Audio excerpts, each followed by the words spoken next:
Vincent Hall, and welcome to another episode of Anyone Can Draw, Paint, and Create. Last week, if you recall, we were working with how to draw metallic objects and going back to graphite and learning about the different numbered pencils in graphite. We went from 9H to 9B and all points in between. We're going to stay with graphite or regular pencil today, but we're switching from things that are reflective and metallic to actually this opposite. We're going to look at folds in cloth. Now, while nobody wants to sit down and make a finished drawing of just cloth folds, although there are artists that do that, usually it's because the cloth involves something else. It might be a still life that you're working on that has some sort of cloth implement, or it could be a drapery behind your subject. It could be someone in an outfit because, let's face it, our clothing is cloth and it has folds. So we're going to learn how to draw those by setting up a simple piece of fabric and following along with however it drapes. Now, you don't have to have anything fancy for this. I'm going to be using a little pillowcase that I had. Try to find something that does not have a pattern, because patterns are a whole nother lesson, and stripes or something. But simple, solid color piece of cloth. It could even be a paper towel that you crumble up.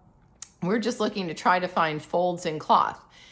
In order to show you some ways that that can reinterpret itself into painting, if you're doing painting for this, I'm going to show you some of my paintings hanging around my house that have cloth folds in them. So here's a quick tour. So painting folds in cloth and drawing them are pretty similar. And since primarily what I have in my house for your quick tour are paintings that involve folds of cloth, I thought I would share a few. This is one that I did in the graduate painting program at GW. And while the primary focus was folds of cloth, it was also a lesson in how to take white objects and paint them in colors. So I'm going to move in a little bit that you can just see how the folds are treated. The key to notice in anything that has folds, whether it's soft up here or more sharp and pronounced here, is that wherever you see the darkest shadow, there's going to be the highest highlight in the fold, and then all kinds of subtleties in between. And this is an oil painting, of course, not a graphite drawing. Moving over here is a painting I did of a gentleman that I took a photo of in Istanbul. And while it is a portrait of one of the street performers, you can notice again how important it is to understand how to paint or draw folds. And there's a bit of a glare on this from my door, and I do apologize. But again, highest highlights, darkest shadows, all points in between, even the folds on his jacket, and hats are material too, so you can see the folds in the hat as well. This was a painting I did of my three daughters a ways back, but again, I just wanted to show you the folds, and even dark material, the folds are going to be more subtle than, as you can see on the white sweatshirt of my youngest daughter, and how more pronounced those folds are. And lastly, this was the painting that Audrey was talking about when she said she liked it so much. And again, I'm getting a glare. I'll come on the side a little bit. It's a painting I did of my daughter in her wedding dress a few years back. But again, I'll try to come in more on the folds without getting this glare, just to show you how cloth folds have to be handled with lights and darks working together. That's kind of paramount in the whole picture. So I know it's a little distorted, but getting the sense of the folds is paramount. So even if you're going to paint something eventually, you want to learn how to draw the folds so that that translates into your painting down the road. So I hope you were able to see some of those paintings. Unfortunately, the lighting in my house at this time of day has a little bit of a glare no matter which way I angle things. So it might have had a little sheen, but I think you got the idea. It's time to get started now on our project. To set up my simple still life of cloth, I have a soup can with a pillowcase, and I just put a piece of white paper to block out the visual noise behind it so I can focus on my subject. Now, it does taper off to the side here a little bit, and I'm just going to focus on maybe one specific area in here. So it's time to get started. So we have our setup for our material still life, or actually cloth folds, now it's time to select our pencils to get started with. And what I'm going to do is select the basic HB pencil that we talked about, the middle of road one, just to get my outline down. So I'm going to start by looking at the top of where my fabric is and just draw a few little plot points along the way of where I want my picture to go. Now, normally I would just draw the lines, but I know a lot of you like these points. And then I'm just going to fill in the general outline, and I can sort of see the top of where my soup can is, and coming down to the side, up and over, down. So I'm basically just drawing the outline as I see it, coming around and drawing in where I see the lines where the folds are going to be. So this is just a matter of connecting my points and drawing just the darkest outlines of where I see shadows and highlights. And I'll show you in a minute what I'm looking at a little better so you can see where I'm going with this picture. And some of it, again, tapers off to the side, but I'm not going to worry about that too much. It's more important to get these bottoms in. And I'm going here, and then I'm going down here and around, and then one more piece here. So what we're going to have is basically just like an outline, similar to the puzzle outlines that we did with glass and metal. But here's where it changes a lot. So here's my outline drawing of my cloth, and I'm going to start filling in these areas here with a basic tone and then working my way out to the highlights and the shadows. So we're going to follow along on the paper, but here's one last look at what we're drawing. So once we have our line drawing set in, and you might notice I did some continuous line and some variated line, gesture drawing stuff, just to give it a little oomph while I got the base in. We're going to our softer pencil. I'm going to the darkest one I have, which is a 9B, but you can feel free to use whatever you have. The key is to hold the pencil, again, closer to parallel to the paper. So not up on a point, but just kind of parallel. And I'm just lightly shading in these grayer areas because we're going to use our blending tool, or you can use a Q-tip or a paper towel to kind of blend this in a little bit later. But I'm just going to avoid this because this is going to be really light. There's a little shadow here. This is very light, but then it gets darker underneath. So I'm just going to leave that light highlight alone. And again, you can see how I'm holding my pencil way up here on the top and very close to being the same level as the paper. So I'm not getting any sharp lines. I'm getting as close to charcoal as you can get with graphite. It's just laying in basic tones. And we're going to kind of just keep doing that. Down here where we see the darkest area, just press a little harder. That's why I picked a softer pencil, because softer pencils will go lighter, but they'll also give you that really nice dark tone without much effort. And nobody wants to hurt their wrists trying to do a drawing, so it's easier to just have a softer pencil and let the softness of that lead do the work for you, so you don't have to press so hard. And then here is another dark line here. So you can start to see this is taking a little bit of shape. This is darker back here, this piece. So I'm darkening that in. I'm going to leave, again, that edge. This goes off into the edge of my paper and my table. So I'm just going to kind of leave that alone a little bit. And it gets a little darker in through here. Then this part's lighter again. And it really helps to just tell yourself the direction that you think you're going here. This is lighter still down here, so I'll probably have to erase out some of these lines. And then here, I'm just gonna lightly tone over the whole thing real fast, just to get a basic tone in. Then back here, things get a little interesting. Didn't draw that in quite the way I wanted it. A dark area here, and then this gets dark here, kind of going up on an angle back behind this. So I'm almost kind of just coloring this whole thing in a little bit. and then it gets lighter again as we see it here, but there's this dark edge that just sort of goes way back, and then this is darker in here, and it's starting already to get a little bit of dimension and you know, feathering out some of the shadows. So just again, trying to see where some of the basics go. Now I can go back into this big area of pretty much nothing and without drawing lines. So this is going to be the challenge. Draw without a line. That just means using your shading to kind of follow in where you see some of these folds, because a lot of cloth folds are very soft.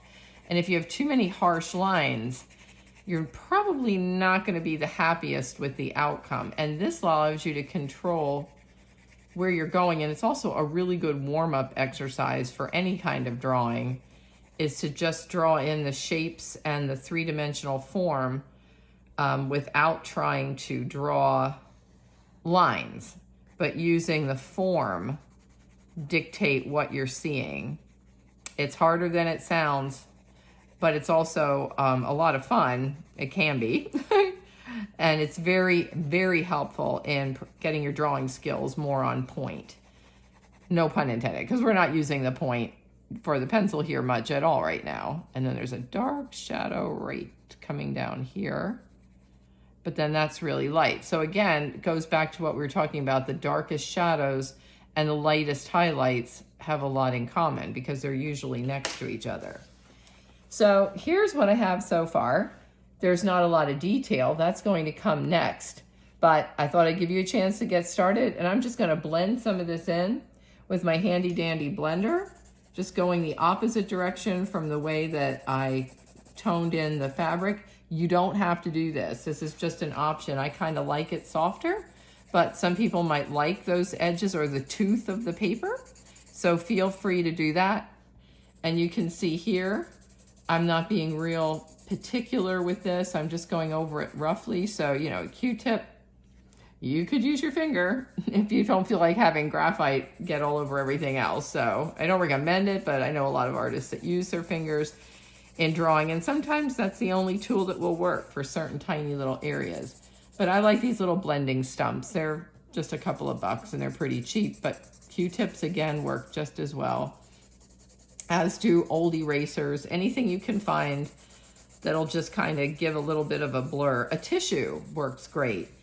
Again, to invoke Audrey's interview that I hope everybody got a chance to see.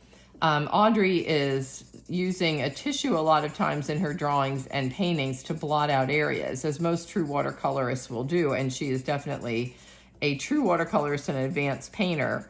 But the tissue is so soft that it allows you a lot of control. So just a plain old Kleenex will work for blending as well. Okay, I'm back with my kind of finished for the shading part of the cloth. And you can see this looks pretty voluminous and a little heavy and lumpy, but we're going to change all of that with our eraser. Let's get started. As you can see, I've got my favorite black Bactus eraser, but any eraser will work as long as it has a sharp edge. That's kind of key. You want to make sure that you can get these clean edges, because going along some of my folds, which I'll show you at the end, they're highlights. So if I draw a line in, it's going to totally defeat the purpose of what I wanted to do. So the first thing I'm doing is erasing out, and yes, you will get some eraser crumbs on this, and that's fine. Just brush them off. You can use a little paintbrush if you don't want to use your hands to brush off these, or do that, shake it off. Either way, whatever might work for you. But these edges are really what's going to define it. So putting in your highlights, if you're painting, bringing in your light highlights now is what's going to really start to make the folds look like folds, and lightening areas that absolutely need to be lightened. And again, if I have a really dark area here, I'm going in with my eraser and getting my really light highlight. These are what are going to help this drawing start to take on the look of cloth and not some voluminous rock formation, which to me it started to look like. And then use your eraser subtly for some of the softer shadows. The key is to pick your lane, so to speak. Start at one point, I start at the top, and work your way around. I'm kind of going circularly all the way down to the bottom. and see what you get. But if you start just going all over the place, odds are you're going to lose yourself visually, and then it becomes frustrating. And nobody wants that. We want this to be a successful experience in drawing. And this is called basically what I'm doing now, drawing with your eraser. Again, that's another whole project that I really enjoyed, which is where you color in your whole paper with graphite or charcoal, and then you draw the whole image by erasing out. So it becomes like drawing in your highlights and all the white spaces rather than drawing in the dark areas, which is what we're used to doing when we're using pencil or charcoal or color pencil, any of those mediums. It's a really good lesson in learning to see where the highlights really are versus where you think they are, which are usually two totally different places. The other thing I should mention is when you set up a little still life like I did here, is be prepared for it to move. Either you're going to bump it, someone else is going to bump it, the wind is going to come through the window, who knows what might have you, or the light might be different from the time you started till the time you finish. So don't be afraid to modify as you need to. I had to modify this a little bit because you guessed it, I walked into my still life with my arm and I was carrying something in the house and bumped it between doing these video takes. So it's okay. I'm just kind of modifying it back to what I'm looking at right now. So some of the lines I had to be taken out in order for the new lines to make more sense. And that's okay. And then sometimes you just got to take out even the darkest areas if they're in the wrong place. And it's these teeny little thin lines, if you can see here, I'll hold this up. The really nice thin lines that help define. That's why I suggest a nice eraser with sharp edges. And again, if yours is an older eraser, just cut off the edge.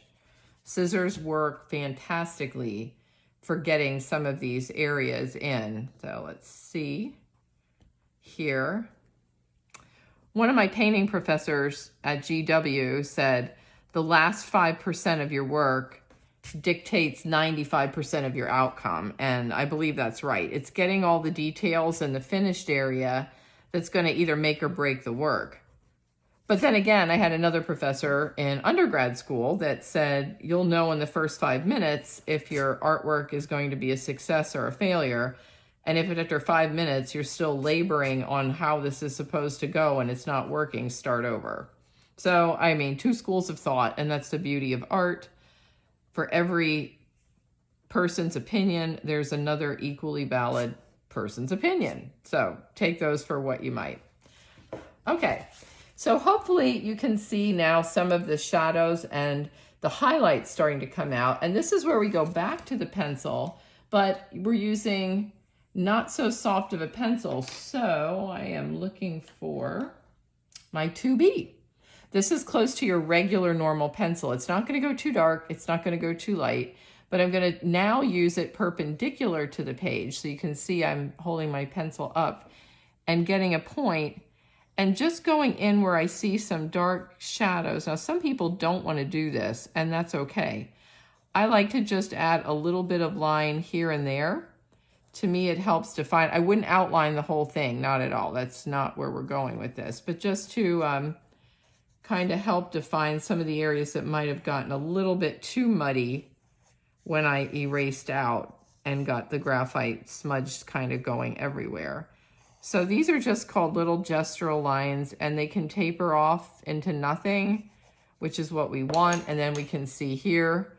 Also, the other thing to remember is where things bend out, where they are concave, they're usually lighter because they're going to catch the highlights.